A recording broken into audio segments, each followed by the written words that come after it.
everybody, Zonebreaker here, and today I am here with another video. And today we'll be looking at the top 10 must-know redstone contraptions for Minecraft Bedrock Edition. So yeah, let's get right in the video. Okay, so here we are with number 1, and this one is a single piston extender. Seriously, if you don't know this one, you're really bad at redstone. You actually need to know this. This is literally one of the bases of redstone, and you literally only use one redstone dust just to even make the piston.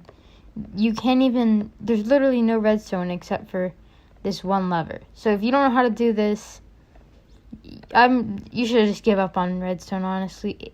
I usually never say that, but seriously, all you do is flick a lever. It just has to be like next to the piston or next to a block next to the piston. So if you don't know this, or like you don't know the things of like a NOR gate or something, that would be like, just understand that if you don't understand that this does this, like it flicking the lever like extends and like retracts the piston, and you don't understand that like maybe a redstone torch inverts the signal, then you definitely need to work on your redstone skills. Number 2 right here, we got the double piston extender. Now this is a little bit of a harder one, but as you see here, we got this. This is how you build it. I'll just do a photo overhead. You have piston, piston, piston. These guys are sticky pistons. You gotta make sure that they're sticky pistons. And then you got a 3-tick, 4-tick, and a 2-tick. And then you just got redstone connecting it all, and then like a line right into that block. Most people know how this works. A repeater, if you don't know, a repeater sort of gives delay onto when the signal will hit the end of the line. So you see this line has no repeaters, so it's going to go first. So this is going to power this block here, but that won't do anything because there's no piston here. So next in order is this one with the least amount of ticks, is this one. So this one is going to go first, shooting this block and this block forward. So the piston will be here, and the new block will be there. And then finally this block will go firing, doing nothing, because this piston arm will be there. So no block will be there, but then there'll be the piston here, and then the block here.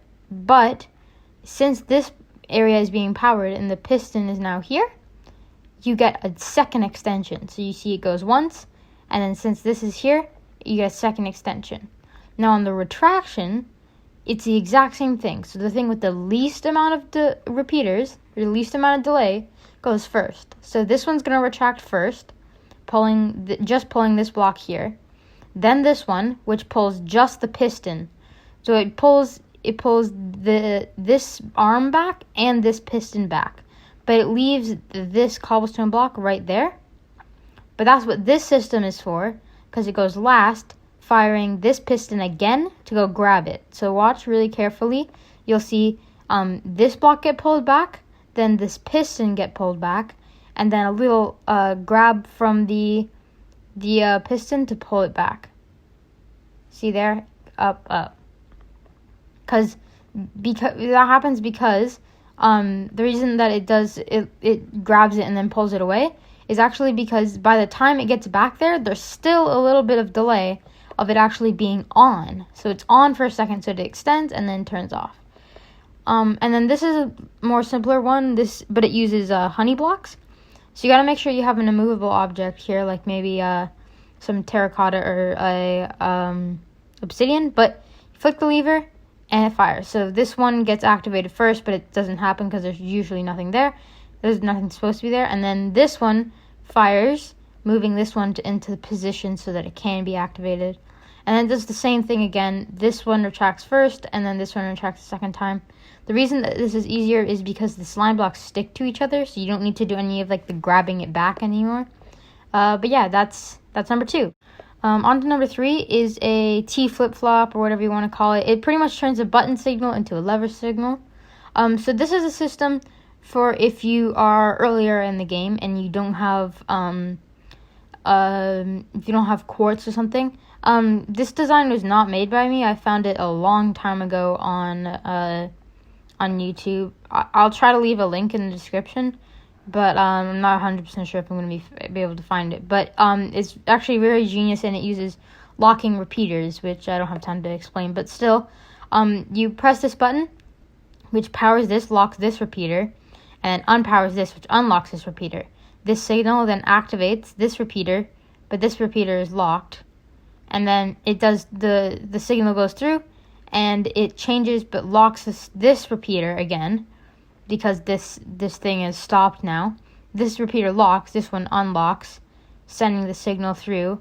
But this time, since this repeater is locked, it's going to stay on instead of staying off, meaning that this will change. Because locking the repeater, if you don't realize, look, see here, this repeater is being powered, but since it's locked, it stays in its position it's at before it was locked. So you flick that and look, see, now it's not even being powered, but it's still powered because it's locked.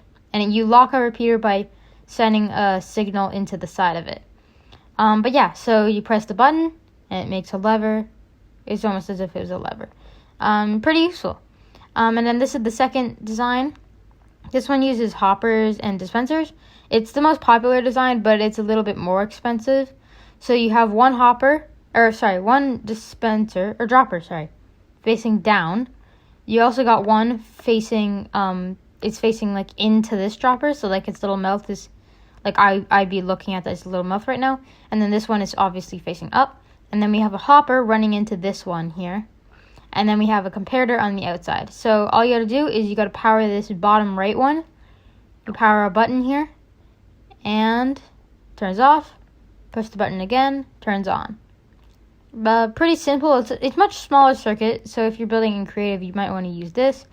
I actually end up using this all the time because I never really understand this, how it actually works. It's sort of weird because it has a thing here, and you activate this, but you press the button here, but it somehow activates this and this, so you press it, and then it ends up in there. And then you press it again, and it somehow activates this, and puts it... Well, I understand the putting in there, but yeah, it's just a little confusing on how it works, but it works. But I like using this system. Just, it's easier to do in survival, and also it sort of reinforces the way to do it in survival in case you don't have any quartz for this comparator here.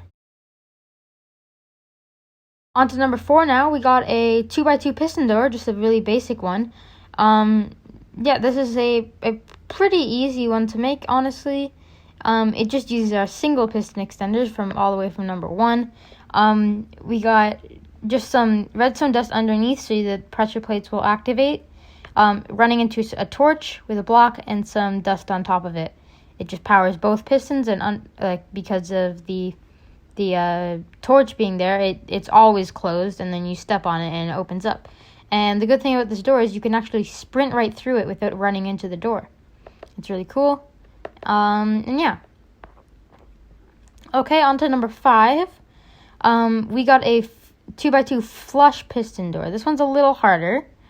Some people have like super advanced ones. I built one here that's symmetrical, so you guys can see how it works, but you don't need to build it symmetrical, but I'm building it symmetrical, so I'm going to show you guys one side.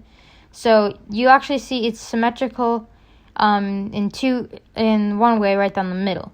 So this spot is to be activated by your pressure plates. So this activates the system, that's why those are there. And then you see the pressure plates also over here. You can open it from this side too. They activate this line, and so that's why there's this big snaking line around it. But pretty much what that big snaking line does is it makes a big sort of like loop here, so that no matter which side you stand on, it'll activate the system. So the first thing is you activate this, and then it will retract the here, I'll come for the top. You see there's a bunch of pistons here. You actually use so it's 4 plus 4 plus 4, which is, everyone knows 12 pistons. And so those torches are currently activating the bottom pistons. And so getting them powered will deactivate the bottom pistons. Next step is at the exact same time this is being unpowered, retracting the top pistons here, these guys right here. And so now those guys are retracted, and so is the block. So now the block and the pistons are perfectly in line with these guys here. And then we have a 3-tick delay running into all 4 of these because this redstone dust powers the top 2, and the redstone dust also powers the block, which powers these guys. And so it does the same thing on the other side. And so it quickly, as you can see, it will actually pull the blocks back 1 and then to the right, or to the left, to the right on the right side and to the left on the left side. So you watch very carefully. You see it went forward and then back. It is not completely secretive from the inside or from the back side, but from the outside, this could just be like a random cliff. So yeah, that's what it's useful for. On to number 6, we got this flying machine. Very simple. We got an observer facing away, sticky piston on one side. That's the way you're not going, and then you got a piston on the other side, which is the way you want to go. And then all you got to do is you got to grab literally anything and update this, and it will start flying. I just built the little wall here so it doesn't run into the next one. Number 7 here, we got auto armor equipper stations. So this is what they look like in Java Edition. They're very, very simple. You just got a button and then 4 of these around it. But in Bedrock, the soul sand doesn't actually lower you enough for the dispensers to actually put them on you. Oops, it's facing the wrong way, but you get the point. These ones didn't actually put the armor on me. It actually just threw it at me. So an armor equipping station is just supposed to, you press a button and the armor gets put on you. But here is sort of the one in Bedrock Edition that also works on Java, but this one is actually better because, you'll see in 1 second, it gives you full your armor and a sword, a trident, and an axe or whatever, or a pickaxe or whatever, and also a shield. It can give you up to 8 items, so that's pretty cool. And so if you're gonna use a trident, like I did, make sure to use a dropper, because if you use a dispenser, that happens and you get shot in the face by a trident. But if you guys you want to see, this is a super advanced one. This is not a basic one, but a little Easter egg for you guys. This will be my 10 subscriber special, a tutorial for this, a super wardrobe. So you can choose your wardrobe. So I'm gonna take, how about we get a turtle helmet, an elytra, some white pants, and how about netherite boots, and then we'll get a netherite sword, and then I guess we will call it. And so we call it, and we run over to this side, and we wait here, because you watch for the light to be on, then your selected gear is ready. It takes a little while. This is a super big contraption, as you guys can probably see here. But yeah, so I will give a tutorial on this, which is ridiculous. I can just imagine how long that tutorial will be. But as you can see, this light is on now, meaning my gear is ready. And we have actually the same auto armor equipper station. So we press this button, and we have our exact order. We have our turtle shell, our elytra, our white pants, and our netherite boots. And then I also added a return section. So this one is like an excess fill. So if you accidentally put stuff that's not supposed to be in there. But look, see, you just put your weapons and tools. You put your weapons and tools in there. And I gotta take off all my stuff here. And then you put your boots in here. You put your pants in here. Your chest plate in there. And your helmet in there. And then they're automatically sorted into the system. Yeah. So it's a pretty good system. But it's for advanced only. I will give a tutorial on that if you guys really want, though. Number 8, we got a automatic sugarcane farm. I boosted up the a random tick speed here just so that we can get it. I'll boost it up to 1,000 so that you guys can see it going super speed, but pretty much it's super easy. There is a lot of loss in this system. You could have a hopper minecart running underneath this block here and to pick them all up. But this is just a super system if you don't really care about losses. You're just trying to get some sugarcane. This is actually infinitely expandable. But as you can see here, there's just observers, and then a line of redstone, and then just normal pistons. It's super simple.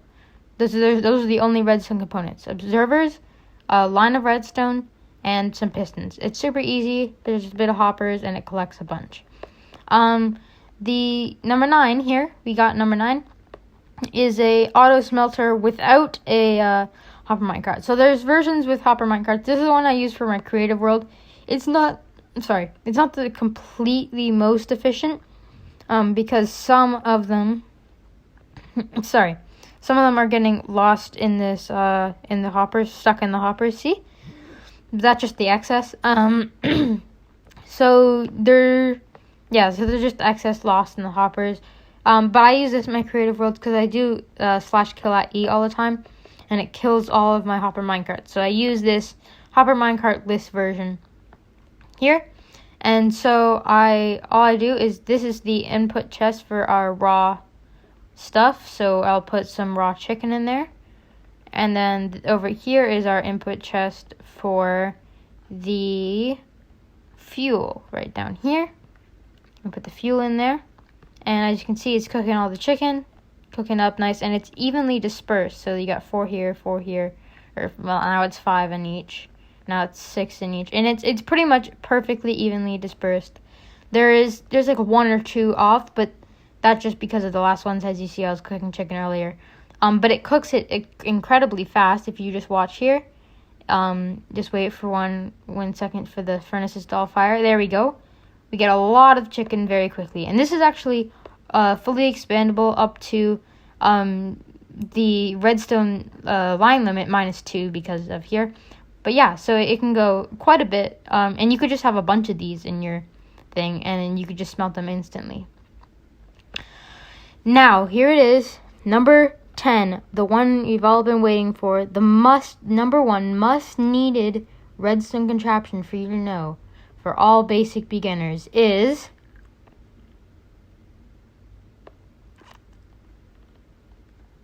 a disco dance floor. Everyone needs to have this. It's a disco dance floor. But in all seriousness, this is a nice disco dance floor that is super easy. Honestly, super easy. It's a bit expensive, but if you got a disco dance floor, you're pretty rich, honestly. So all you need is a simple redstone clock, to send the signals off over and over. And then you just need to have sort of a line of observers lining like this, and then lines of observers facing the other way. So I'm going to build it really quickly because all it uses is observers, and you get a disco dance floor. So you start with your line of observers facing like this, and then you continue placing lines of observers on each one of those observers. And then all you do is you just go on top and you place observers facing from all of these ones. Like that. And there. And then all you do is you grab some redstone lamps, put them on top like this.